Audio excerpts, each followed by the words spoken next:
ಆಕಾಶವಾಣಿ ಮೈಸೂರು. ಮಹಿಳಾ ರಂಗ. ಡಾಕ್ಟರ್ ಸಮಯ.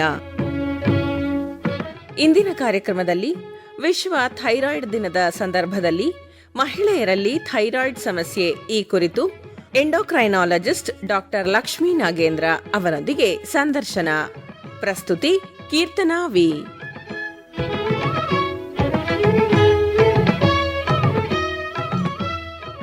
ಕೇಳುಗರಿಗೆಲ್ಲ ನಮಸ್ಕಾರ. ಇಂದಿನ ಮಹಿಳಾ ರಂಗದ ಡಾಕ್ಟರ್ ಸಮಯ ಕಾರ್ಯಕ್ರಮಕ್ಕೆ ಸ್ವಾಗತ. ಕೇಳುಗರೆ, ಮೇ 25ನೇ ತಾರೀಕು ವಿಶ್ವ ಥೈರಾಯ್ಡ್ ದಿನಾನ ನಾವು ಆಚರಿಸ್ತಾ ಇದ್ದೀವಿ. ಈ ಸಂದರ್ಭದಲ್ಲಿ ಮಹಿಳೆಯರಲ್ಲಿ ಥೈರಾಯ್ಡ್ ಸಮಸ್ಯೆ ಹೇಗಿರುತ್ತೆ, ಅದಕ್ಕೆ ಕಾರಣಗಳೇನು, ಅದರಿಂದ ಮಹಿಳೆಯರ ಜೀವನ ಶೈಲಿಯಲ್ಲಿ ಏನೆಲ್ಲ ಬದಲಾವಣೆಗಳಾಗುತ್ತೆ, ಅದಕ್ಕೆ ಏನು ಟ್ರೀಟ್ಮೆಂಟು ಅನ್ನೋದನ್ನ ನಮಗೆ ತಿಳಿಸ್ಕೊಡೋದಕ್ಕೆ ಇವತ್ತಿನ ನಮ್ಮ ಕಾರ್ಯಕ್ರಮದಲ್ಲಿದ್ದಾರೆ ಎಂಡೋಕ್ರೈನಾಲಜಿಸ್ಟ್ ಆದ ಡಾಕ್ಟರ್ ಲಕ್ಷ್ಮೀ ನಾಗೇಂದ್ರ ಅವರು. ಮೇಡಮ್, ನಮ್ಮ ಕಾರ್ಯಕ್ರಮಕ್ಕೆ ಆತ್ಮೀಯ ಸ್ವಾಗತ. ನಮಸ್ಕಾರ ಮೇಡಮ್. ಮೊದಲಿಗೆ ಈ ಮಹಿಳೆಯರಲ್ಲಿ ಥೈರಾಯ್ಡ್ ಸಮಸ್ಯೆ ಹೆಚ್ಚು ಕಾಣಿಸ್ಕೊಳ್ಳೋದಕ್ಕೆ ಏನು ಕಾರಣ ಅಂತ ಹೇಳ್ತೀರಾ? ಮಹಿಳೆಯರಲ್ಲಿ ಥೈರಾಯ್ಡ್ ಸಮಸ್ಯೆ ಹೆಚ್ಚಾಗಿ ಕಾಣಿಸ್ಕೊಳ್ಳುತ್ತೆ, ಅದು ಒಂದು ನಿಜ ವಿಷಯ. ಬಟ್ ಸುಮಾರು ಜನಕ್ಕೆ ಅನ್ಸುತ್ತೆ ಬರೀ ಮಹಿಳೆಯರಲ್ಲೇ ಬರುತ್ತೆ ಅಂತ. ಅದು ಒಂದು ತಪ್ಪನಿಸಿಕೆ ಅಂತ ಹೇಳ್ತೀನಿ. ಇದಕ್ಕೆ ಸುಮಾರು ಕಾಸಸ್ ಇರುತ್ತೆ. ಫಸ್ಟ್ ಏನಂದ್ರೆ ಆಟೋ ಇಮ್ಯುನಿಟಿ ಅಂತ ಹೇಳ್ತೀವಿ. ಥೈರಾಯ್ಡ್ ಡಿಸಾರ್ಡರ್ಸ್ ಬಂದವ್ರಿಗೆ ಆಟೋ ಇಮ್ಯೂನ್ ಥೈರಾಯ್ಡ್ ಡಿಸೀಸ್ ಅಂತ ಏನ್ ಹೇಳ್ತೀವಿ, ಅದು ಕಾಮನ್ ಆಗಿರುತ್ತೆ. ಮಹಿಳೆಯರಲ್ಲಿ ಒಂದು ಇಮ್ಯೂನ್ ಸಿಸ್ಟಮ್ ಅಂತ ಏನ್ ಹೇಳ್ತೀವಿ, ಅದು ಇನ್ನೂ ಸ್ಟ್ರಾಂಗ್ ಆಗಿರುತ್ತೆ ಗಂಡಸರಿಗಿಂತ ಕಂಪೇರ್ ಮಾಡಿದ್ರೆ. ಸೊ ಅದು ಸ್ಟ್ರಾಂಗ್ ಆಗಿರೋದ್ರಿಂದ ಆಟೋ ಇಮ್ಯುನಿಟಿ ಅನ್ನೋದು ಮಹಿಳೆಯರಲ್ಲಿ ಜಾಸ್ತಿ ಕಾಣಿಸ್ಕೊಳ್ಳುತ್ತೆ. ಇದೊಂದು ಕಾರಣ. ಮತ್ತೆ ಮಹಿಳೆಯರಲ್ಲಿ ಸುಮಾರು ತರದ ಲೈಫ್ ಇವೆಂಟ್ಸ್ ಅಂತ ಏನ್ ಹೇಳ್ತೀವಿ, ಪ್ರೆಗ್ನೆನ್ಸಿ, ಮೆನ್ಸ್ಟ್ರುಯೇಷನ್, ಮೆನೋಪಾಸ್, ಈ ತರ ತುಂಬಾ ಲೈಫ್ ಇವೆಂಟ್ಸ್ ಇರುತ್ತೆ. ಸೊ ಏನೇ ಒಂದು ಮೇಜರ್ ಲೈಫ್ ಇವೆಂಟ್ ಅಂದ್ರೆ ಈಗ ಪ್ರೆಗ್ನೆನ್ಸಿ, ಅದು ಥೈರಾಯ್ಡ್ ಗ್ಲ್ಯಾಂಡ್ ಮೇಲೆ ಸ್ಟ್ರೇನ್ ಅಂತ ಹೇಳ್ತೀವಿ. ಈಗ ನಮ್ಮ ದೇಹದಲ್ಲಿ ಥೈರಾಯ್ಡ್ ಉತ್ಪತ್ತಿ ಆಗ್ತಾ ಇದೆ, ಅದು ನಮಗೆ ಸಾಕಾಗುತ್ತೆ. ಬಟ್ ಪ್ರೆಗ್ನೆನ್ಸಿಯಲ್ಲಿ ಏನಾಗುತ್ತೆ, ಅಮ್ಮನಿಗೂ ಬೇಕು, ಮಗುವಿಗೂ ಬೇಕಾಗ್ತದೆ. ಸೊ ಕೆಲವರಲ್ಲಿ ಆ ಥೈರಾಯ್ಡ್ ಗ್ಲ್ಯಾಂಡ್ ಹೆಚ್ಚು ಉತ್ಪಾದನೆ ಮಾಡಕ್ ಆಗಲ್ಲ. ಸೊ ಈ ಸ್ಟ್ರೆಸ್ಫುಲ್ ಸ್ಟೇಟ್ಸ್ ಅಲ್ಲಿ ಕೆಲವು ಸತಿ ಥೈರಾಯ್ಡ್ ತೊಂದರೆ ಬರ್ಬೋದು. ಸೊ ಇನ್ನು ಹಲವಾರು ಕಾರಣಗಳಿದೆ. ಮಹಿಳೆಯರಲ್ಲಿರೋ ಹಾರ್ಮೋನ್ಸ್ ಇಂದ ಜಾಸ್ತಿ ಆಗ್ಬೋದು ಥೈರಾಯ್ಡ್ ಡಿಸಾರ್ಡರ್ಸ್, ಅಥವಾ ಜೆನೆಟಿಕ್ ಸಸೆಪ್ಟಬಿಲಿಟಿ ಇರ್ಬೋದು, ಜೀನ್ಸ್ ಇಂದಾನು ಮಹಿಳೆಯರಿಗೆ ಜಾಸ್ತಿ ಬರೋ ಅಂತ ರಿಸ್ಕ್ ಇರ್ಬೋದು. ಬಟ್ ಮೇಜರ್ ಕಾರಣಗಳು, 2 ಕಾರಣಗಳು ಹೇಳ್ಬೇಕಂದ್ರೆ, ಒಂದು ಆಟೋ ಇಮ್ಯುನಿಟಿ ಮಹಿಳೆಯರಲ್ಲಿ ತುಂಬಾ ಕಾಮನ್ ಆಗಿ ಕಾಣಿಸ್ಕೊಳ್ಳುತ್ತೆ. ಮತ್ತೆ ಇನ್ನೊಂದು ನಮ್ಮ life events like pregnancy, menopause ಸಂದರ್ಭದಲ್ಲೂ ಥೈರಾಯ್ಡ್ ಮೇಲೆ ಒಂದು ಸ್ಟ್ರೆಸ್ ಬಿದ್ದು ಥೈರಾಯ್ಡ್ ಡಿಸಾರ್ಡರ್ಸ್ ಕಾಣಿಸ್ಕೊಳ್ಳುತ್ತೆ. ಓಕೆ ಮ್ಯಾಮ್, ಹಾಗೆ ಈಗ ಈ ಲೈಫ್ ಸ್ಟೈಲ್ಸ್ ಮೇಲೆ ಡಿಪೆಂಡ್ ಆಗಿದೆ ಅಂತ ಹೇಳಿದ್ರಿ. ಆದ್ರೆ ಇದು ಮಹಿಳೆಯರ ದೇಹದ ಮೇಲೆ ಯಾವ ರೀತಿ ಒಂದು ಪರಿಣಾಮವನ್ನ ಬೀರ್ತಾ ಇದೆ ಥೈರಾಯ್ಡ್ ಅಂತ ಹೇಳ್ತೀರಾ? ಸೊ ಈಗ ಥೈರಾಯ್ಡ್ ಸಮಸ್ಯೆ ಬಂದ್ರೆ ಮಹಿಳೆಯರ ಮೇಲೆ ತುಂಬಾ ತರ ಪರಿಣಾಮ ಬರ್ಬೋದು. ಅದು ಅವರು ಸುಮಾರು ದಿವಸ ಅಂದ್ರೆ ಅದು ಗೊತ್ತೇ ಇರೋದಿಲ್ಲ, ಇದು ಥೈರಾಯ್ಡ್ ತೊಂದರೆಯಿಂದ ಬಂದಿದೆ ಅಂತ. ಅಯ್ಯೋ ನಂಗೆ ಸುಸ್ತಾಗ್ತಾ ಇದೆ, ಅಯ್ಯೋ ವೇಟ್ ಗೇನ್ ಆಗ್ತಾ ಇದೆ, ಏನಕ್ಕಾಗಿರ್ಬೋದು, ನಾನು ಜಾಸ್ತಿ ತಿಂತಾ ಇದ್ದೀನ ಅಥವಾ ಮಲ್ಕೋತಾ ಇಲ್ವಾ, ಸ್ಟ್ರೆಸ್ ಆಗಿದೆ, ಈ ತರ ಎಲ್ಲ ಸುಮಾರು ವರ್ಷಗಳು ತೊಂದರೆ ಪಡ್ತಾರೆ. ಥೈರಾಯ್ಡ್ ಚೆಕ್ಕೇ ಮಾಡೋದಿಲ್ಲ. ಸೊ ನಾವು ಹುಟ್ಟಿದಾಗಿಂದ ಸ್ಟಾರ್ಟ್ ಮಾಡಿದ್ರೆ, ಹೆಣ್ಣು ಮಕ್ಕಳಲ್ಲಿ ಹುಟ್ಟಿದಾಗ ಕಂಜೆನೈಟಲ್ ಹೈಪೋಥೈರಾಯ್ಡಿಸಮ್ ಅಂತ ಇರ್ಬೋದು. ಅದು ನಾವು ಯಾವುದೇ ಮಗು ಹುಟ್ಟಿದಾಗ್ಲೂ ಒಂದು ಥೈರಾಯ್ಡ್ ಪರೀಕ್ಷೆ ಮಾಡಿಸ್ಲೇಬೇಕು, ಯಾಕೆಂದ್ರೆ ಅದು reversible cause of mental retardation ಅಂತ ಹೇಳ್ತೀವಿ. ಸೊ ಥೈರಾಯ್ಡ್ ತೊಂದರೆ ಇದ್ರೆ ಹುಟ್ಟಿದಾಗ ಕಂಜೆನೈಟಲ್ ಹೈಪೋಥೈರಾಯ್ಡಿಸಮ್ ಅಂತ ಇದ್ರೆ ಅದು ಬೆಳವಣಿಗೆ ತೊಂದರೆ ಆಗ್ಬೋದು, ಒಂದು ಮೆಂಟಲ್ ಮೆಚುರಿಟಿ, IQ ಇದಕ್ಕೆಲ್ಲ ತೊಂದರೆ ಬರ್ಬೋದು. ಬಟ್ ಜಸ್ಟ್ ಒಂದು ಸಿಂಪಲ್ ಟ್ಯಾಬ್ಲೆಟ್ ಇಂದ ಟ್ರೀಟ್ಮೆಂಟ್ ಇದ್ರೆ ಇದು ಯಾವುದು ಆಗೋದಿಲ್ಲ. ಹೋಗ್ತಾ ಹೋಗ್ತಾ ಮಗು ಬೆಳವಣಿಗೆಗೆ ಕಷ್ಟ ಬರ್ಬೋದು, ಮತ್ತೆ ಪೀರಿಯಡ್ಸ್ ಬರೋದು ನಿಧಾನ ಆಗ್ಬೋದು ಅಥವಾ ಬೇಗನೂ ಬರ್ಬೋದು. ಸೊ ಥೈರಾಯ್ಡ್ ತೊಂದರೆಯಿಂದ 2 ತರನೂ ಆಗ್ಬೋದು. ಬೆಳವಣಿಗೆ ಬಗ್ಗೆ ಮಾತಾಡಿದ್ವಿ, ಮತ್ತೆ ಪೀರಿಯಡ್ಸ್ ಬಗ್ಗೆ ಮಾತಾಡಿದ್ವಿ. ಮತ್ತೆ ನಮ್ಮ ಬೋನ್ಸ್, ಮೂಳೆಗಳು ಏನ್ ಹೇಳ್ತೀವಿ, ಅದು ಚಿಕ್ಕ ವಯಸ್ಸಿನಿಂದನೇ ಬೆಳಿಬೇಕು ಮತ್ತೆ ಗಟ್ಟಿ ಆಗ್ಬೇಕು. 30 ವರ್ಷದವರೆಗೂ ನಾವು ಪೀಕ್ ಬೋನ್ ಮಾಸ್ ಅಂತ ಏನ್ ಹೇಳ್ತೀವಿ, ಅಂದ್ರೆ ನಾವು ಬೋನ್ ಎಷ್ಟು ಕಟ್ಟುತ್ತೀವಿ ಅದು 30-35 ವರ್ಷದೊಳಗೆ ನಿಂತೋಗುತ್ತೆ. ಥೈರಾಯ್ಡ್ ತೊಂದರೆ ಇದ್ರೆ ಆ ತೊಂದರೆನೂ ಆಗ್ಬೋದು, ನಮ್ಮ ಬೋನ್ಸ್ ವೀಕ್ ಆಗ್ಬೋದು. ಈಗ ಇದು ಹೈಪರ್ ಥೈರಾಯ್ಡಿಸಮ್ ಅಲ್ಲಿ ತುಂಬಾ ಕಾಮನ್. ಹೋಗ್ತಾ ಹೋಗ್ತಾ ಈಗ ಪೀರಿಯಡ್ಸ್ ಇರೆಗ್ಯುಲರ್ ಆಗ್ಬೋದು, 2ರಿಂದನೂ ಹೈಪೋಥೈರಾಯ್ಡಿಸಮ್, ಹೈಪರ್ ಥೈರಾಯ್ಡಿಸಮ್ ಇಂದನೂ ಪೀರಿಯಡ್ಸ್ ಇರೆಗ್ಯುಲರ್ ಆಗ್ಬೋದು.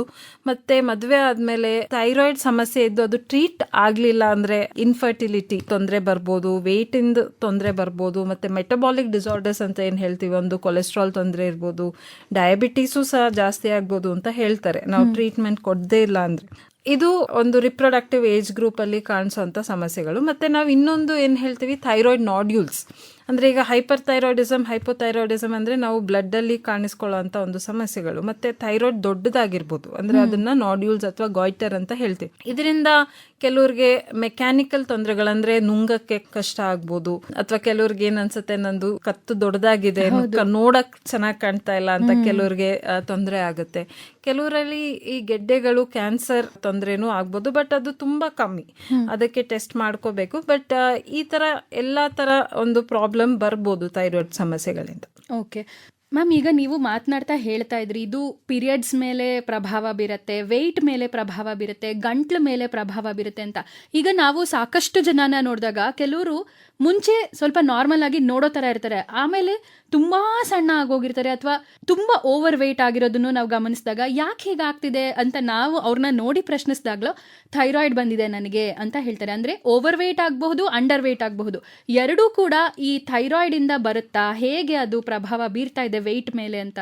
ಹೌದು, ಸೊ ಖಂಡಿತ ವೆಯ್ಟ್ ಮೇಲೆ ಪ್ರಭಾವ ಬೀರುತ್ತೆ. ಅಂದ್ರೆ ಫಸ್ಟ್ ನಾ ಹೇಳಿದ್ನಲ್ಲ, 2 ತರ ಇರ್ಬೋದು ಸಮಸ್ಯೆ ಕಾಣೋದು. ಹೈಪರ್ ಥೈರಾಯ್ಡಿಸಮ್ ಅಂದ್ರೆ ಥೈರಾಯ್ಡ್ ಹಾರ್ಮೋನ್ಸ್ ಜಾಸ್ತಿ ಆಗಿರೋದು ದೇಹದಲ್ಲಿ.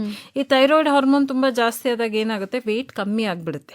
ಸೊ ವೆಯ್ಟ್ ಕಮ್ಮಿ ಆಗುತ್ತೆ, ಆಮೇಲೆ ಅವ್ರಿಗೆ ಎದೆ ಬಡಿತ ಜಾಸ್ತಿ ಆಗುತ್ತೆ, ಏನೋ ಒಂಥರ ಭಯ, ಏನೋ ಒಂದು ಎದೆ ಬಡ್ದಂಗ್ ಆಗ್ತಾ ಇದೆ, ಆ ತರ ಮ್ಯಾನಿಫೆಸ್ಟೇಷನ್ ಆಗುತ್ತೆ. ಇಲ್ಲಾಂದ್ರೆ ಫ್ರಾಕ್ಚರ್ ಕೂಡ ಆಗ್ಬೋದು. ಮತ್ತೆ ಅವ್ರಿಗೆ ಏನಂತೀವಿ, ಹೀಟ್ ಇಂಟಾಲರೆನ್ಸ್ ಅಂತ ಹೇಳ್ತೀವಿ. ಅಂದ್ರೆ ನೀವು ಹಿಂಗ್ ಕೂತಿರ್ಬೋದು, ಈಗ ನಿಮ್ಗೆ ಥೈರಾಯ್ಡ್ ಇದೆ ಅಂದ್ರೆ ತುಂಬಾ ಶೆಕೆ ಆಗೋದು, ಏನು ಇಲ್ಲದೆ ಶೆಕೆ ಆಗೋದು. ಈಗ ಶೆಕೆ ಕಾಲನೇ, ಆತರ ಅಲ್ಲ, ಮತ್ತೆ ನಾರ್ಮಲ್ ಆಗಿ ಶೆಕೆ ಆಗದಿದ್ದ ಟೈಮಲ್ಲಿ ತುಂಬಾ ಶೆಕೆ ಆಗೋದು, ಕೈ ಕಾಲಲ್ಲಿ ಸ್ವಲ್ಪ ನಡ್ಕ ಬರೋದು, ಎದೆ ಜಾಸ್ತಿ ಹೊಡೆದಂಗ ಆಗೋದು, ವೆಯ್ಟ್ ತುಂಬಾ ಕಮ್ಮಿ ಆಗ್ಬಿಡೋದು, ಮತ್ತೆ ಸುಮಾರು ಸತಿ ಟಾಯ್ಲೆಟ್ಗೆ ಹೋಗೋದು, ತರ ಎಲ್ಲ ಆದಾಗ ಹೈಪರ್ ಥೈರಾಯ್ಡಿಸಮ್ ಅಂತ ಹೇಳ್ತೀವಿ. ಇದರಲ್ಲಿ ವೆಯ್ಟ್ ಖಂಡಿತ ಕಮ್ಮಿ ಆಗುತ್ತೆ. ಈಗ ಡಿಬೇಟ್ ಅಂದ್ರೆ ಹೈಪೋಥೈರಾಯ್ಡಿಸಮ್ ಅಲ್ಲಿ. ಈಗ ಹೈಪೋಥೈರಾಯ್ಡಿಸಮ್ ಅಂದ್ರೆ ನಿಮ್ಗೆ ಥೈರಾಯ್ಡ್ ಹಾರ್ಮೋನ್ಸ್ ಕಮ್ಮಿ ಆಗಿದೆ ಅಂತ. ಸೊ ಇದರಿಂದ ಕೆಲವು ಕೆಜಿ ವೆಯ್ಟ್ ಜಾಸ್ತಿ ಆಗ್ಬೋದು, ಎಸ್ಪೆಷಲಿ ತುಂಬಾ ಟ್ರೀಟ್ ಆಗ್ಲೇ ಇಲ್ಲ ಅಂದ್ರೆ. ಈಗ ನಿಮ್ದು ಬಾರ್ಡರ್ ಲೈನ್ ಇದೆ, ಆ ತರದ್ರಲ್ಲೆಲ್ಲ ಥೈರಾಯ್ಡ್ ಇಂದ ವೆಯ್ಟ್ ಜಾಸ್ತಿ ಆಗಿದೆ ಅನ್ನೋದು ತಪ್ಪು. ತುಂಬಾ ಅನ್ಟ್ರೀಟೆಡ್, ಟ್ರೀಟೇ ಮಾಡದೆ ನಮ್ಗೆ ಹಾರ್ಮೋನ್ ತುಂಬಾ ಕಮ್ಮಿ ಆಗಿದೆ ಅಂದಾಗ ವೆಯ್ಟ್ ಸ್ವಲ್ಪ ಜಾಸ್ತಿ ಆಗ್ಬೋದು. ಬಟ್ ಅದು ಬರೀ ಪಾಪ ಥೈರಾಯ್ಡ್ ಗ್ಲ್ಯಾಂಡ್ ಮೇಲೆ ಅದು ನಾವು ಪಾಪ ಕೂರಿಸಬಾರ್ದು, ಅದರಿಂದಾನೇ ವೆಯ್ಟ್ ಜಾಸ್ತಿ ಆಗುತ್ತೆ ಅಂತ ಹೇಳೋದು ತಪ್ಪು. ಇದರಿಂದ ಮೋರ್ ಕಾಮನ್ ಅಂತ ಏನ್ ಹೇಳ್ತೀವಿ, ಈಗ ಎಕ್ಸರ್ಸೈಸ್ ಮಾಡದೇ ಇರೋದು, ತುಂಬಾ ಅಂದ್ರೆ ಅನ್ಹೆಲ್ದಿ ಫುಡ್ ತಿನ್ನೋದು, ನಮ್ ಲೈಫ್ ಸ್ಟೈಲ್ ಕಾಂಟ್ರಿಬ್ಯೂಷನ್ ಜಾಸ್ತಿ ಇರುತ್ತೆ ವೆಯ್ಟ್ ಗೇನ್ ಇಂದ. ಹೌದು, ಹೈಪೋಥೈರಾಯ್ಡಿಸಮ್ ಇಂದನೂ ವೆಯ್ಟ್ ಗೇನ್ ಆಗ್ಬೋದು, ಬಟ್ ಅದು ತುಂಬಾ ಕಮ್ಮಿ. ಅಂದ್ರೆ ತುಂಬಾ ಸೀರಿಯಸ್ ಆಗಿ ನಾವು ಸುಮಾರು ವರ್ಷ ಟ್ರೀಟ್ಮೆಂಟೇ ಕೊಡದೆ ಆ ತರ ಎಲ್ಲ ಇದ್ದಾಗ ವೆಯ್ಟ್ ಜಾಸ್ತಿ ಆಗೋದು. ಬಟ್ ಬಾರ್ಡರ್ ಲೈನ್ ಅಲ್ಲೆಲ್ಲ ಇದ್ದಾಗ ಇದು ಲೈಫ್ ಸ್ಟೈಲ್ ಜಾಸ್ತಿ ಇರುತ್ತೆ. ಇನ್ನೊಂದು ಏನಂದ್ರೆ, ಈಗ ನಿಮ್ ಥೈರಾಯ್ಡ್ ಗ್ಲ್ಯಾಂಡ್ ನಾರ್ಮಲ್ ಆಗಿದೆ, ನೀವು ಟೆಸ್ಟ್ ಮಾಡಿದೀರಾ, ಬ್ಲಡ್ ಅಲ್ಲೆಲ್ಲ ನಾರ್ಮಲ್ ಇದೆ. ಈಗ ನೀವು ಬೇರೆ ಕಾರಣದಿಂದ ವೇಟ್ ಜಾಸ್ತಿ ಆಯ್ತು ನಿಮ್ದು, ಆಗ ನಿಮ್ದು ಥೈರಾಯ್ಡ್ ಚೆಕ್ ಮಾಡಿದಾಗ ಜಾಸ್ತಿ ಆಗಿ ಹೈಪೋಥೈರಾಯ್ಡಿಸಮ್ ಇರ್ಬೋದು. ಅಂದ್ರೆ ಮೋಸ್ಟ್ ಕಾಮನ್ಲಿ ಸಬ್ ಕ್ಲಿನಿಕಲ್ ಅಂತ ಹೇಳ್ತೀವಿ. ಅಂದ್ರೆ TSH ಜಾಸ್ತಿ ಆಗಿರ್ಬೋದು, T3 T4 ಕಮ್ಮಿ ಆಗಿರ್ಬೋದು. ಅದು ಥೈರಾಯ್ಡ್ ಗ್ಲ್ಯಾಂಡ್ ಇಂದ ಪಾಪ ಏನು ತಪ್ಪಿಲ್ಲ. ಈಗ ನಾವು ಬೇರೆ ಕಾರಣದಿಂದ ದಪ್ಪ ಆದ್ರೆ ಪಾಪ ಥೈರಾಯ್ಡ್ ಗ್ಲ್ಯಾಂಡ್ ಅದಕ್ಕೆ ಹಾರ್ಮೋನ್ ಅಷ್ಟು ಪ್ರೊಡ್ಯೂಸ್ ಮಾಡಕ್ ಆಗ್ತಾ ಇಲ್ಲ. ಅದು ಥೈರಾಯ್ಡ್ ಹಾರ್ಮೋನ್ ಏನ್ ಹೇಳ್ತೀವಿ, ಅದು ನಮ್ಮ ವೇಟ್ ಪ್ರಕಾರ ಮಾಡ್ಬೇಕು. ಸಡನ್ ಆಗಿ ವೇಟ್ ಜಾಸ್ತಿ ಆದಾಗ ಅದಕ್ಕೆ ಪಾಪ ಮಾಡ್ಲಿಕ್ಕೆ ಆಗದೆ ಇರ್ಬೋದು. ಸೊ ಇದು ಏನಾಗುತ್ತೆ, ಈ ಕಡೆನೂ ಹೋಗ್ಬೋದು, ಈ ಕಡೆನೂ ಹೋಗ್ಬೋದು. ವೇಟ್ ಜಾಸ್ತಿ ಆದ್ರೇನು ಥೈರಾಯ್ಡ್ ತೊಂದರೆ ಬರ್ಬೋದು. ಥೈರಾಯ್ಡ್ ತೊಂದರೆ ಬಂದ್ರೂ ಸ್ವಲ್ಪ ವೇಟ್ ಜಾಸ್ತಿ ಬರೀ ಅದರಿಂದ ಆಗುತ್ತೆ ಅನ್ನೋದು ತಪ್ಪು. ಹಾಗೆ ಈಗ ಮೆನ್ಸ್ಟ್ರಲ್ ಸೈಕಲ್ ಮೇಲೆ ಯಾವ ರೀತಿ ಪ್ರಭಾವ ಬೀರ್ತಾ ಇದೆ? ಖಂಡಿತ ಈ ತರನೂ ಆಗುತ್ತೆ. ಈಗ ನಿಮ್ಗೆ ಪೀರಿಯಡ್ಸ್ ತೊಂದರೆ ಇದ್ರೆ, ಈಗ ನಮ್ಮ OPD ಸುಮಾರು ಜನ ಬರ್ತಾರೆ ಪೀರಿಯಡ್ಸ್ ತೊಂದರೆ ಇದೆ ಅಂತ. ಅದರಲ್ಲಿ ಫಸ್ಟ್ ನಾವು ಚೆಕ್ ಮಾಡೋದು ಏನಂದ್ರೆ ಥೈರಾಯ್ಡ್ ಹಾರ್ಮೋನ್ಸ್ ಚೆಕ್ ಮಾಡೋದು. ಸೊ ಇದು ತುಂಬಾ ಕಾಮನ್ ಇರುತ್ತೆ. ಸೊ ಅದು ನಾವು ಟ್ರೀಟ್ ಮಾಡಿದಾಗ ಪೀರಿಯಡ್ಸ್ ನಾರ್ಮಲೈಸ್ ಆಗುತ್ತೆ. ಬಟ್ ಇದ್ರ ಜೊತೆ ಥೈರಾಯ್ಡ್ ಜೊತೆ ವೆಯ್ಟ್ ಜಾಸ್ತಿ ಇರ್ಬೋದು, ಮೆಟಬಾಲಿಕ್ ಡಿಸಾರ್ಡರ್ ಅಂತ ಏನ್ ಹೇಳ್ತೀವಿ ಅದು ಒಟ್ಟಿಗೆ. ಈಗ ಬರೀ ಥೈರಾಯ್ಡ್ ಟ್ರೀಟ್ ಮಾಡಿದ್ರೆ ಕೆಲವರಲ್ಲಿ ಪೀರಿಯಡ್ ಸರಿ ಹೋಗಲ್ಲ. ಬಟ್ ಅದ್ರ ಜೊತೆ ನಾವು ವೆಯ್ಟ್ ನಾರ್ಮಲೈಸ್ ಮಾಡಿಸ್ಬೇಕು. ಬೇರೆ ಈಗ ಅವ್ರಿಗೆ PCOD ತೊಂದರೆ ಇದ್ರೆ ಅದರದ್ದು ಟ್ರೀಟ್ಮೆಂಟ್ ಕೊಡಬೇಕು. ಸೊ ಇದೆಲ್ಲ ಮಾಡಿದಾಗ ಒಂದು ಹೋಲಿಸ್ಟಿಕ್ ಆಗಿ ಅಪ್ರೋಚ್ ಮಾಡಿದಾಗ ಸರಿ ಹೋಗುತ್ತೆ. ಬಟ್ ಥೈರಾಯ್ಡ್ ಇಂದ ಖಂಡಿತ ನಮ್ಗೆ ಮೆನ್ಸಸ್ ಬೇಗ ಬರೋದು ಅಥವಾ ಬರ್ದೇನೆ ಇರೋದು ಆಗ್ಬೋದು. ನಿಮ್ಗೆ ಏನಾದ್ರೂ ಮೆನ್ಸಸ್ ತೊಂದರೆ ಇದ್ರೆ, ಯಾರಿಗಾದ್ರೂ ಮೆನ್ಸಸ್ ತೊಂದರೆ ಇದ್ರೆ ಫಸ್ಟ್ ಚೆಕ್ ಮಾಡೋದು ನಾವು ಥೈರಾಯ್ಡ್. ಓಕೆ ಮ್ಯಾಮ್, ಇನ್ನೊಂದೇನಂದ್ರೆ ಈಗ ನಮ್ಗೆ ಥೈರಾಯ್ಡ್ ಇದೆ ಅಂತ ಮನೆಯಲ್ಲಿ ನಮ್ಗೆ ಡೌಟ್ ಬರಕ್ಕೆ ಶುರು ಆಗಬೇಕು ಅಂದಾಗ್ಲೂ ಇದೆಲ್ಲ ಮೆನ್ಸ್ಟ್ರಲ್ ಸೈಕಲ್ ಇಂದಾನೇ ಸ್ಟಾರ್ಟ್ ಆಗದ ಅಥವಾ ಬೇರೆ ಏನಾದ್ರೂ ಸಿಂಪ್ಟಮ್ಸ್ ಅಂತ ಇರತ್ತಾ? ಸುಮಾರು ಸಿಂಪ್ಟಮ್ಸ್ ಇರ್ಬೋದು. ನಾ ಹೇಳಿದ್ನಲ್ಲ, ಈಗ ಸ್ಟ್ರಕ್ಚರಲ್ ಅಂದ್ರೆ ನಮ್ ಗ್ಲ್ಯಾಂಡ್ ದಪ್ಪ ಆಗೋದು, ನೀವು ಮುಟ್ಕೊಂಡು ನೋಡಿದಾಗ ಸ್ವಲ್ಪ ಗ್ಲ್ಯಾಂಡ್ ದಪ್ಪ ಆಗಿದೆ ಅನ್ಸಿದ್ರೆ, ಅಥವಾ ಏನಾದ್ರೂ ಒಂದು ನಾಡ್ಯೂಲ್ ಅಥವಾ ಗಂಟೆ ಏನಾದ್ರು ಗೊತ್ತಾದ್ರೆ ಅದರಲ್ಲೂ ಸ್ಟ್ರಕ್ಚರಲ್ ಚೇಂಜಸ್ ಇರ್ಬೋದು. ಈಗ ಹೈಪೋಥೈರಾಯ್ಡಿಸಮ್ ಗ್ಲ್ಯಾಂಡ್ ಅಂದ್ರೆ ಹಾರ್ಮೋನ್ ಕಮ್ಮಿ ಆದಾಗ, ಈಗ ನಾ ಹೇಳಿದ್ನಲ್ಲ, ಮೆನ್ಸಸ್ ತೊಂದರೆ ಆಗ್ಬೋದು, ಸ್ವಲ್ಪ ವೇಟ್ ಜಾಸ್ತಿ ಆಗ್ಬೋದು, ಕೋಲ್ಡ್ ಇಂಟಾಲರೆನ್ಸ್, ಮೋಷನ್ ಹೋಗಕ್ಕೆ ತೊಂದರೆ ಆಗ್ಬೋದು, ಮಕ್ಕಳಲ್ಲಿ ಬೆಳವಣಿಗೆಲಿ ತೊಂದರೆ ಆಗೋದು, ಅಥವಾ ಸ್ವಲ್ಪ ಹುಟ್ಟದಾಗ ಟೆಸ್ಟ್ ಮಾಡ್ಲಿಲ್ಲ ಅಂದ್ರೆ ಓದೋದ್ರಲ್ಲಿ ಬರೆಯೋದ್ರಲ್ಲಿ ಕಷ್ಟ, ಅಥವಾ ಬುದ್ಧಿವಂತಿಕೆಯಲ್ಲಿ ಸ್ವಲ್ಪ ಕಷ್ಟ ಬಂದಾಗ, ಈ ತರ ಎಲ್ಲ ನಮ್ಗೆ ಒಂದು ಐಡಿಯಾ ಬರಬೇಕು. ಥೈರಾಯ್ಡ್ ಟೆಸ್ಟ್ ಮಾಡಬೇಕು. ಕೆಲವರಲ್ಲಿ ಹೇರ್ ಫಾಲ್ ಆಗೋದು, ಸ್ಕಿನ್ ಅಲ್ಲಿ ಚೇಂಜಸ್ ಆಗೋದು, ಈ ತರನು ಆಗ್ಬೋದು. ಕೆಲವ್ರಿಗೆ ಸುಸ್ತಾಗುತ್ತೆ, ಹೇಳಕ್ ಆಗಲ್ಲ, ಅವ್ರಿಗೆ ಒಂಥರ ಸುಸ್ತಿರುತ್ತೆ, ಈ ತರನು ಆಗ್ಬೋದು. ಸೊ ಹೈಪೋಥೈರಾಯ್ಡಿಸಮ್, ಸಬ್ ಕ್ಲಿನಿಕಲ್ ಹೈಪೋಥೈರಾಯ್ಡಿಸಮ್, ಇದೆಲ್ಲ ಸುಮಾರು ಡಿಗ್ರೀಸ್ ಇರುತ್ತೆ ಥೈರಾಯ್ಡ್ ತೊಂದರೆಯಲ್ಲಿ.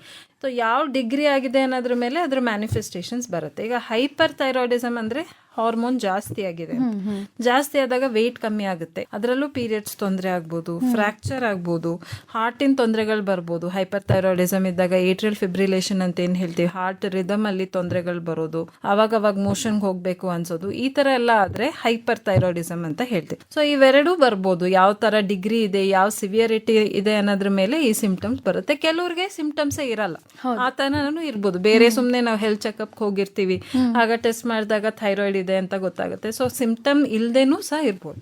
ಓಕೆ. ಇನ್ನೂ ಒಂದು ದೊಡ್ಡ ಒಂದು ಮಿಸ್ಕನ್ಸೆಪ್ಷನ್ ಏನು ಅಂದ್ರೆ, ಯಾರಿಗಾದ್ರೂ ಯಾಕೆ ನೀವಿನ್ನೂ ಮಕ್ಳಿಗೆ ಟ್ರೈ ಮಾಡ್ತಾ ಇಲ್ಲ, ಅಥವಾ ಯಾಕೆ ನಿಮಗೆ ಇನ್ನೂ ಮಗು ಆಗ್ತಾ ಇಲ್ಲ ಅಂತ ಯಾರಾದ್ರೂ ಪ್ರಶ್ನೆ ಮಾಡಿದಾಗ, ಥೈರಾಯ್ಡ್ ಇದೆ ನನಗೆ, ಅದಕ್ಕೆ ನನಗೆ ಆಗ್ತಾ ಇಲ್ಲ. ಸೊ ಥೈರಾಯ್ಡ್ ಅನ್ನೋದು ಒಬ್ಬ ಮಹಿಳೆ ಕನ್ಸೀವ್ ಆಗೋದಕ್ಕೆ ದೊಡ್ಡ ಪ್ರಾಬ್ಲಮ್ ಆಗಿದ್ಯಾ? ಇದೊಂದು ದೊಡ್ಡ ತಪ್ಪು ಅನಿಸಿಕೆ ಅಂತ ಹೇಳ್ತೀನಿ. ನನ್ನ ಕ್ಲಿನಿಕಲ್ ಎಷ್ಟೊಂದು ಜನ ಹೆಣ್ಮಕ್ಳು ಹೀಗೆ ಅನ್ಕೋತಾರೆ, ಅದ್ರ ಬಗ್ಗೆ ತುಂಬಾ ಬೇಜಾರು ಪಟ್ಕೋತಾರೆ, ಅಯ್ಯೋ ನಂಗೆ ಥೈರಾಯ್ಡ್ ತೊಂದರೆ ಬಂದ್ಬಿಟ್ಟಿದೆ, ನಂಗೆ ಮಕ್ಕಳಾಗಲ್ಲ ಅಂತ. ಇದು ತುಂಬಾ ತಪ್ಪು. ಈಗ ನಾವು ಹೇಳ್ತೀವಿ ಥೈರಾಯ್ಡ್ ಇಂದ ಖಂಡಿತ ಇನ್ಫರ್ಟಿಲಿಟಿ ಆಗ್ಬೋದು. ನಾ ಹೇಳಿದ್ನಲ್ಲ, ಥೈರಾಯ್ಡ್ ತೊಂದರೆ ಬಂದ್ರೆ ಇನ್ಫರ್ಟಿಲಿಟಿ ಆಗ್ಬೋದು, ಬಟ್ ಅದು ಟ್ರೀಟ್ಮೆಂಟ್ ಕೊಡದಿದ್ದಾಗ. ಈಗ ಒಬ್ಬರಿಗೆ ಥೈರಾಯ್ಡ್ ತೊಂದರೆ ಇದೆ, ಹೈಪೋಥೈರಾಯ್ಡಿಸಮ್ ಇದೆ ಅಂತ ಅನ್ಕೊಳ್ಳೋಣ, ಇನ್ನೊಬ್ಬರಿಗೆ ಹೈಪೋಥೈರಾಯ್ಡಿಸಮ್ ಇಲ್ಲ, ಅವ್ರದ್ದು ಥೈರಾಯ್ಡ್ ನಾರ್ಮಲ್ ಇದೆ ಅಂತ ಅನ್ಕೊಳ್ಳೋಣ. ಈಗ ಥೈರಾಯ್ಡ್ ತೊಂದರೆ ಇದ್ದವ್ರಿಗೆ ನಾವು ಟ್ರೀಟ್ಮೆಂಟ್ ಕೊಟ್ಟು T3, T4, TSH ನಾರ್ಮಲ್ ಇದೆ ಅಂದಾಗ, ಅವರು ಇನ್ನೊಬ್ರಿಗೆ ಯಾರಿಗೆ ಥೈರಾಯ್ಡ್ ತೊಂದರೆ ಇಲ್ವೋ ಅವ್ರಿಗೆ ಎಷ್ಟು ಚಾನ್ಸಸ್ ಇರುತ್ತೆ ಮಕ್ಕಳಾಗೋದಕ್ಕೆ, ಇವರಿಗೂ ಸಹ ಅಷ್ಟೇ ಚಾನ್ಸಸ್ ಇರುತ್ತೆ. ಸೊ ಥೈರಾಯ್ಡ್ ತೊಂದರೆ ಬಂದ ತಕ್ಷಣ ನಮ್ಗೆ ಮಕ್ಕಳೇ ಆಗೋದಿಲ್ಲ ಅನ್ನೋದು ತುಂಬಾ ತಪ್ಪು. ಯಾವುದೇ ತರ ಥೈರಾಯ್ಡ್ ತೊಂದರೆ ಬಂದ್ರು ಅದಕ್ಕೆ ಕರೆಕ್ಟ್ ಆಗಿ ಟ್ರೀಟ್ಮೆಂಟ್ ಇಟ್ಕೊಂಡು, ಮತ್ತೆ ನಾವು ಎಸ್ಪೆಷಲಿ ಪ್ರೆಗ್ನೆನ್ಸಿ ಪ್ಲಾನ್ ಮಾಡಕ್ ಮುಂಚೆ ತಿಂಗಳು ತೋರಿಸ್ಕೊಂಡು ಅದು ಕರೆಕ್ಟ್ ಆಗಿ ಮೇಂಟೈನ್ ಮಾಡಿದಾಗ ಮಕ್ಕಳಾಗೋದಕ್ಕೆ ಏನೇ ತೊಂದರೆ ಆಗೋದಿಲ್ಲ.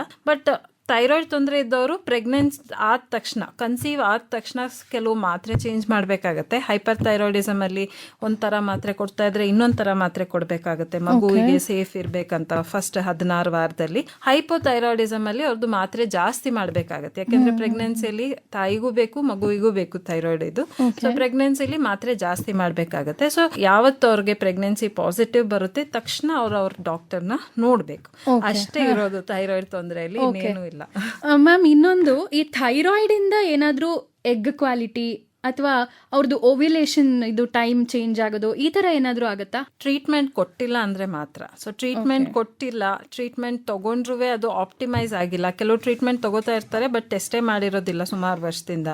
ಸೊ ಅದು ಟೆಸ್ಟ್ ಮಾಡದೆ ಅದು ಹೆಚ್ಚು ಕಡಿಮೆ ಆಗಿದೆ ಟ್ರೀಟ್ಮೆಂಟ್ ಅಂದ್ರೆ ಆ ತರ ಆಗ್ಬೋದು. ಬಟ್ ಕರೆಕ್ಟ್ ಆಗಿ ಟ್ರೀಟ್ ಮಾಡಿದಾಗ, ಥೈರಾಯ್ಡ್ ಟೆಸ್ಟ್ ಎಲ್ಲ ನಾರ್ಮಲ್ ಇದ್ದಾಗ ಅವ್ರಿಗೆ ಕಂಪ್ಲೀಟ್ಲಿ ನಾರ್ಮಲ್ ಲೈಫ್ ಇರುತ್ತೆ. ಬೇರೆಯವ್ರಿಗೆ ಯಾವ ತರ ಎಗ್ ಕ್ವಾಲಿಟಿ ಇರುತ್ತೆ, ಯಾವ ತರ ಪ್ರೆಗ್ನೆನ್ಸಿ ರೇಟ್ ಇರುತ್ತೆ, ಎಲ್ಲ ಇವರಿಗೂ ಸಹ ಅದೇ ತರ ಇರುತ್ತೆ. ಓಕೆ. ಈಗ ಒನ್ಸ್ ಈ ಥೈರಾಯ್ಡ್ ಲೆವೆಲ್ಸ್ ಎಲ್ಲ ನಾರ್ಮಲ್ ಮಾಡಿಕೊಂಡು ಒಂದು ಹೆಣ್ಣು ಪ್ರೆಗ್ನೆಂಟ್ ಆದ್ಲು ಅಂದಮೇಲೆ ಈ ಥೈರಾಯ್ಡ್ ಕೇರ್ ಅವರ ಒಂದು ಲೈಫ್ ಸ್ಟೈಲ್ ಹೇಗಿರ್ಬೇಕು, ಅಥವಾ ಟ್ರೀಟ್ಮೆಂಟ್ ಅಂತ ನೀವೇನು ಮೊದಲನೇ ದಿನಾನೇ ಬರಬೇಕು ಅಂದ್ರಿ, ಇಡೀ ಒಂದು 9 months ಅವರನ್ನ ಅವರು ಕೇರ್ ಮಾಡ್ಕೋಬೇಕಾಗತ್ತೆ ಥೈರಾಯ್ಡ್ ಟ್ರೀಟ್ಮೆಂಟ್ ಅಲ್ಲಿ, ಹೇಗಿರ್ಬೇಕು? ಸೊ ಈ ಟ್ರೀಟ್ಮೆಂಟ್ ನಾವು ಅವ್ರು ಪ್ರೆಗ್ನೆಂಟ್ ಆಗೋ ಮುಂಚೆನೆ ಸ್ಟಾರ್ಟ್ ಮಾಡ್ಬಿಡ್ತೀವಿ. ಈಗ ನೀವು ಪ್ರೆಗ್ನೆಂಟ್ ಆದ್ರೆ ಏನ್ ಮಾಡ್ಬೇಕು ಅಂತಾನು ಹೇಳ್ಬಿಡ್ತೀವಿ. ಕೆಲವರಿಗೆ ಫಸ್ಟ್ ಡೇ ಬರಕ್ ಆಗ್ಲಿಲ್ಲ ಅಂದ್ರೂ ಅವ್ರ ಮನೇಲೇ ಏನ್ ಮಾಡ್ಬಿಟ್ಟು ತಕ್ಷಣ ಬನ್ನಿ ಅಂತ ಹೇಳ್ತೀವಿ. ಸೊ ಒಂದು ಹೈಪರ್ ಥೈರಾಯ್ಡಿಸಮ್ ಅಲ್ಲಿ ಪ್ರೆಗ್ನೆಂಟ್ ಆದಾಗ ನಾ ಹೇಳಿದ್ನಲ್ಲ, ಅವರು ಒಂದು ತರದ್ ಮಾತ್ರೆ ತಗೋತಾ ಇರ್ಬೋದು, ಅದನ್ನ ಇಮಿಡಿಯೇಟ್ಲಿ ಚೇಂಜ್ ಮಾಡ್ಬೇಕಾಗತ್ತೆ. ಆಗುತ್ತೆ. ಮಗು ತಾಯಿಗೆ ಸೇಫ್ ಆಗಿರುವಂತ ಮಾತ್ರೆಗೆ ಚೇಂಜ್ ಮಾಡ್ಬೇಕಾಗುತ್ತೆ. ಅದು ನಾವು ಥೈರಾಯ್ಡ್ ಟೆಸ್ಟ್ ತಿಂಗಳು ಟೆಸ್ಟ್ ಮಾಡ್ಕೊಂಡು ಅದನ್ನ ಟೈಟ್ರೇಟ್ ಮಾಡಬೇಕು. ಮತ್ತೆ 16 ವಾರ ಆದ್ಮೇಲೆ ಮತ್ತೆ ಮಾತ್ರೆ ಚೇಂಜ್ ಮಾಡ್ಬೇಕಾಗುತ್ತೆ. ಇದು ಹೈಪರ್ ಥೈರಾಯ್ಡಿಸಮ್.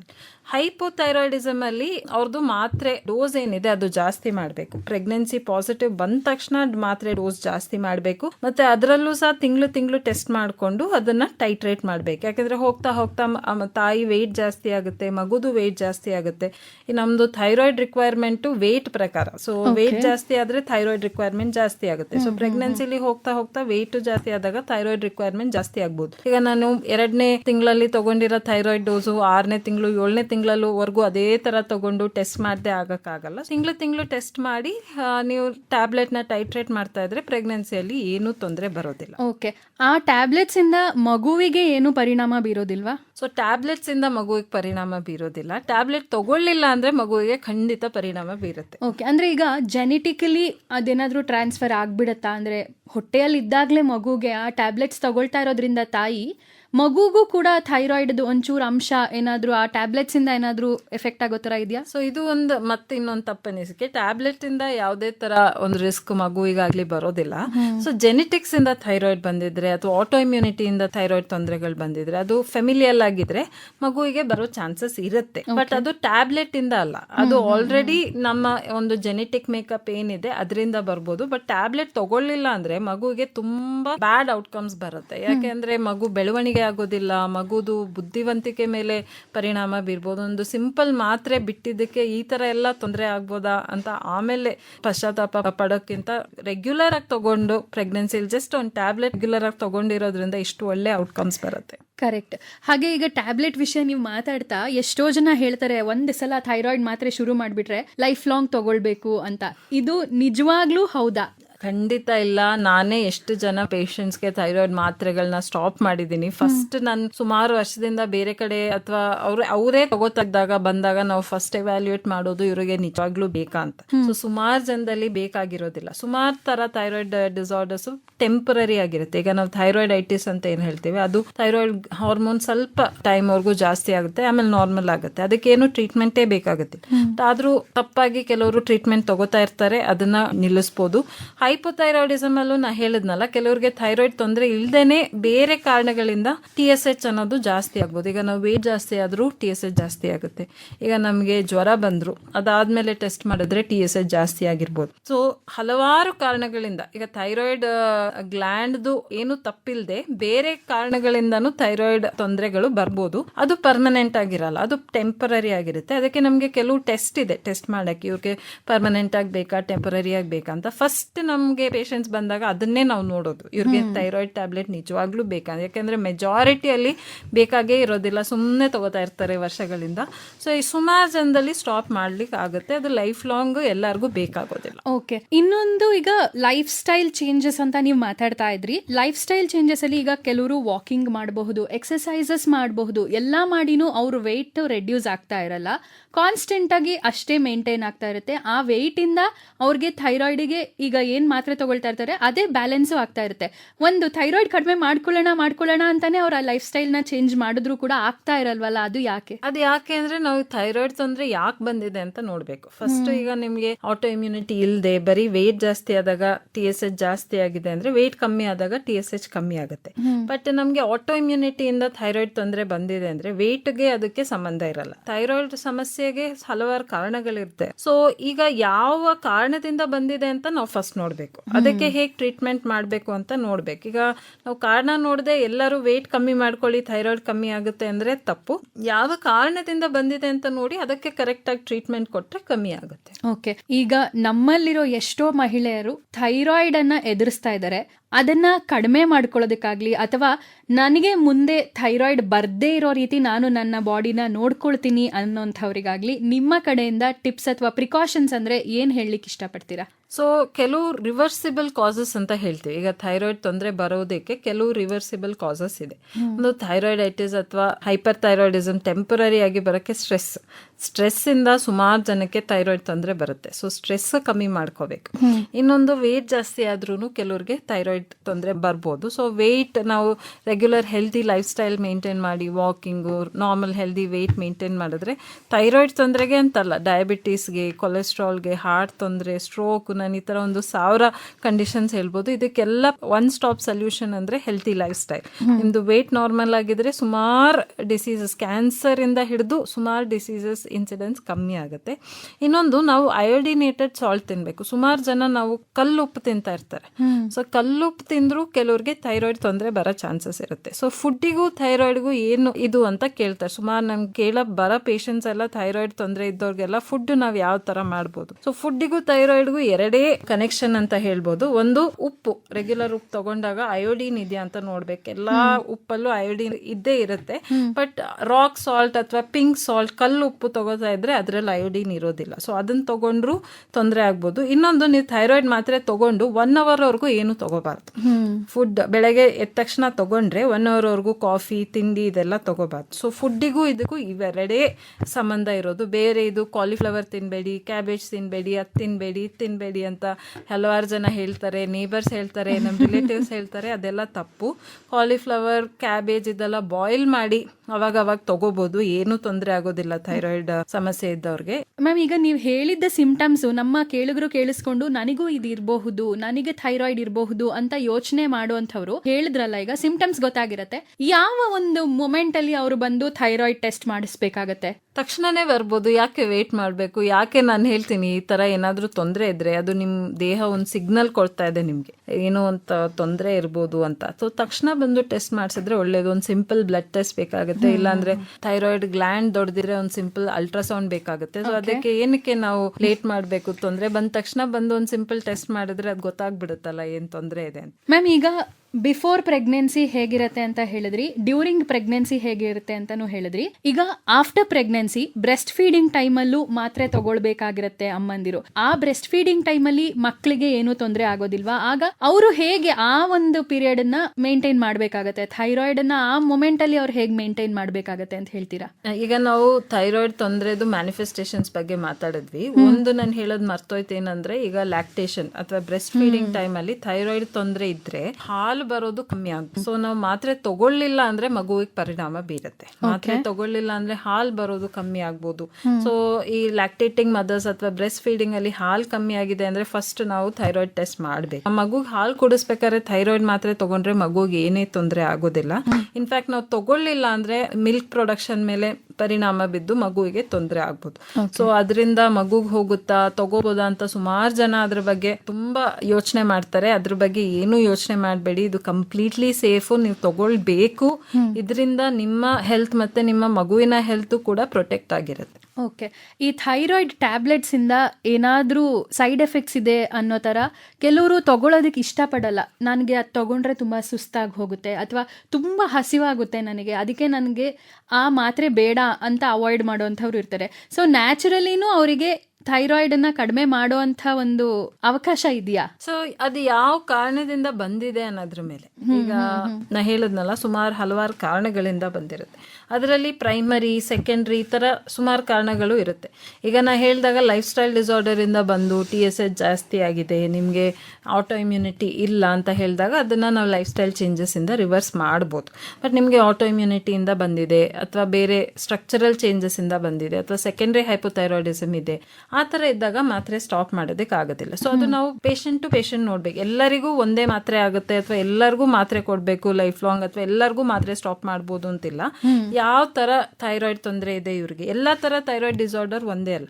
ನಾನು ಎಲ್ಲಾ ತರ ಥೈರಾಯ್ಡ್ ಡಿಸಾರ್ಡರ್ ನೋಡಿದಾಗ ಎಷ್ಟು ಒಂದು 100 ಕಾರಣಗಳಿರುತ್ತೆ ಥೈರಾಯ್ಡ್ ಬಂದಿರೋರ್ಗೆ. ಅವತ್ತೊಂದಿನ ನನ್ನ ಕ್ಲಿನಿಕಲ್ ಪೇಷಂಟ್ ಬಂದಿದ್ರು, ರಾಕ್ ಸಾಲ್ಟ್ ತಗೋತಾ ಇದ್ರು. ಸೊ ಅವರಲ್ಲಿ ಥೈರಾಯ್ಡ್ ತೊಂದರೆ ಇತ್ತು. ಅದನ್ನ ನಾವು ನಾರ್ಮಲೈಸ್ ಮಾಡಿದಾಗ ಅವ್ರದ್ದು ಥೈರಾಯ್ಡ್ ನಾರ್ಮಲೈಸ್ ಆಯ್ತು. ಸೊ ಒಬ್ಬೊಬ್ಬರಲ್ಲಿ ಟ್ರೀಟ್ಮೆಂಟ್ ಬೇರೆ ಬೇರೆ ತರ ಇರುತ್ತೆ. ಸೊ ನಮ್ಗೆ ಮೂಲ ಕಾರಣ ಯಾಕೆ ಬಂದಿದೆ, ಥೈರಾಯ್ಡ್ ಅಲ್ಲೇ ಅಲ್ಲ, ಡಯಾಬಿಟೀಸ್ ಅಲ್ಲಿ ಮೂಲ ಕಾರಣ ಏನಕ್ಕೆ ಬಂದಿದೆ ಅಂತ ಇದ್ ಮಾಡಿದಾಗ ನೀವು ಕೇಳಿರ್ಬೋದು, ಡಯಾಬಿಟೀಸ್ನು ರಿವರ್ಸ್ ಮಾಡ್ಬೋದು. ಸೊ ಮೂಲ ಕಾರಣ ಇಂಪಾರ್ಟೆಂಟ್. ಕೆಲವು ತರ ಡಯಾಬಿಟೀಸ್ ರಿವರ್ಸ್ ಮಾಡಕ್ಕಾಗುತ್ತೆ, ಕೆಲವು ತರ ಮಾಡಕ್ಕಾಗಲ್ಲ. ಹಾಗೆ ಥೈರಾಯ್ಡ್ ತೊಂದರೆ ಅಂದ್ರೆ ಒಂದೇ ತರ ಇರುತ್ತೆ ಅಂತಲ್ಲ, ಕೆಲವರಲ್ಲಿ ಬೇರೆ ಬೇರೆ ತರ ಇರುತ್ತೆ. ಸೊ ರಿವರ್ಸ್ ಆಗೋ ತರ ಅಂದ್ರೆ ಖಂಡಿತ ಅದನ್ನ ರಿವರ್ಸ್ ಮಾಡ್ಬೋದು.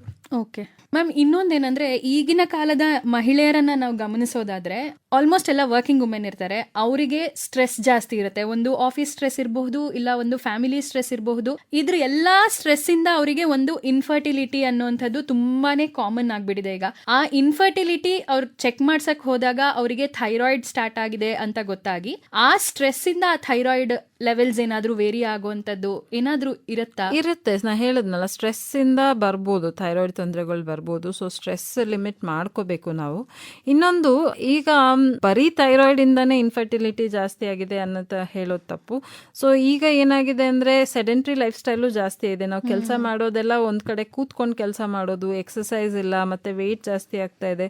ಸೊ ಈ ಎಲ್ಲಾ ಕಾರಣಗಳಿಂದ ಸ್ಟ್ರೆಸ್ ಇರ್ಬೋದು, ಥೈರಾಯ್ಡ್ ತೊಂದರೆ ಇರ್ಬೋದು, ವೆಯ್ಟ್ ಜಾಸ್ತಿ ಇರೋದಿರ್ಬೋದು, ಅದರಿಂದ ಇನ್ಫರ್ಟಿಲಿಟಿ ರೇಟ್ಸು ಜಾಸ್ತಿ ಆಗ್ತಾ ಇದೆ.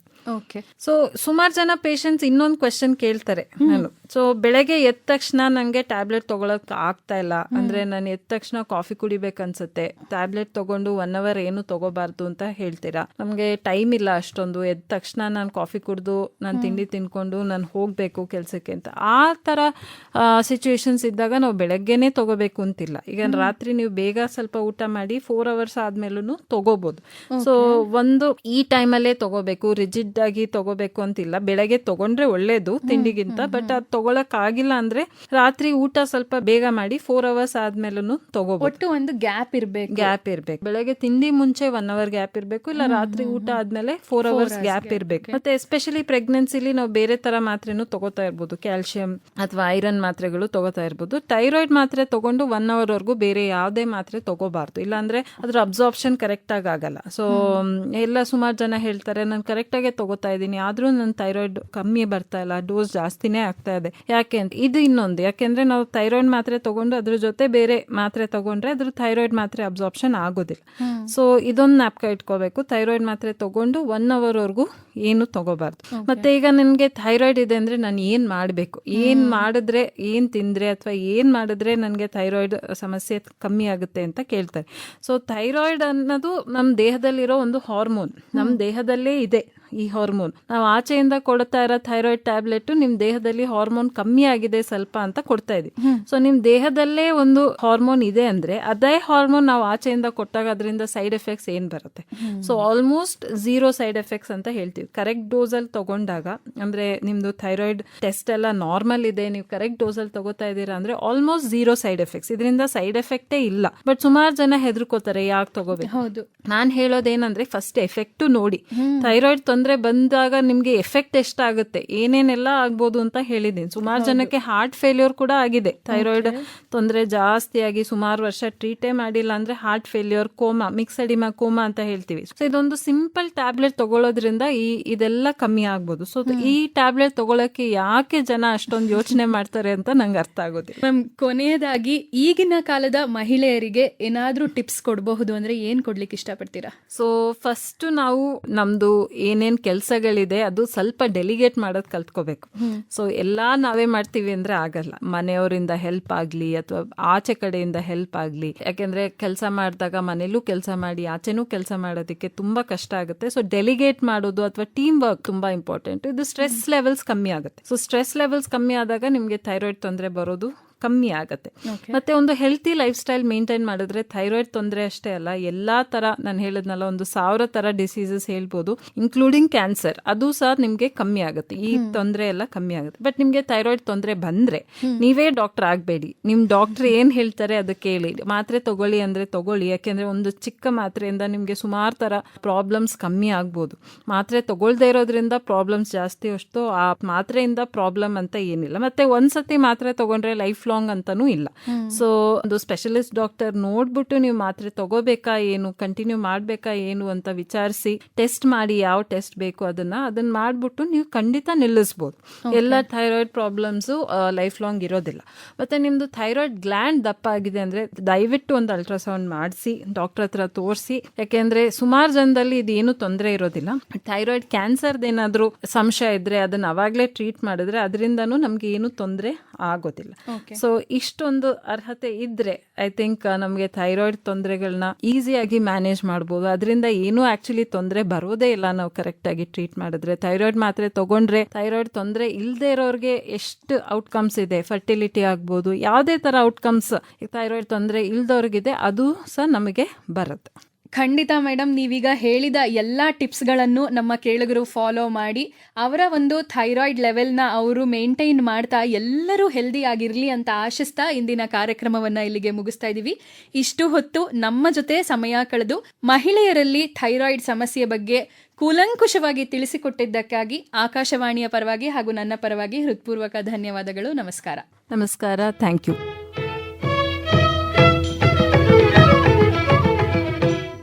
ಇದುವರೆಗೆ ಡಾಕ್ಟರ್ ಸಮಯ ಕಾರ್ಯಕ್ರಮದಲ್ಲಿ ವಿಶ್ವ ಥೈರಾಯ್ಡ್ ದಿನದ ಸಂದರ್ಭದಲ್ಲಿ ಮಹಿಳೆಯರಲ್ಲಿ ಥೈರಾಯ್ಡ್ ಸಮಸ್ಯೆ ಈ ಕುರಿತು ಎಂಡೋಕ್ರೈನಾಲಜಿಸ್ಟ್ ಡಾಕ್ಟರ್ ಲಕ್ಷ್ಮೀ ನಾಗೇಂದ್ರ ಅವರೊಂದಿಗೆ ಸಂದರ್ಶನ ಕೇಳಿದಿರಿ. ಪ್ರಸ್ತುತಿ ಕೀರ್ತನಾ ವಿ. ಇದು ಇಂದಿನ ಮಹಿಳಾ ರಂಗ.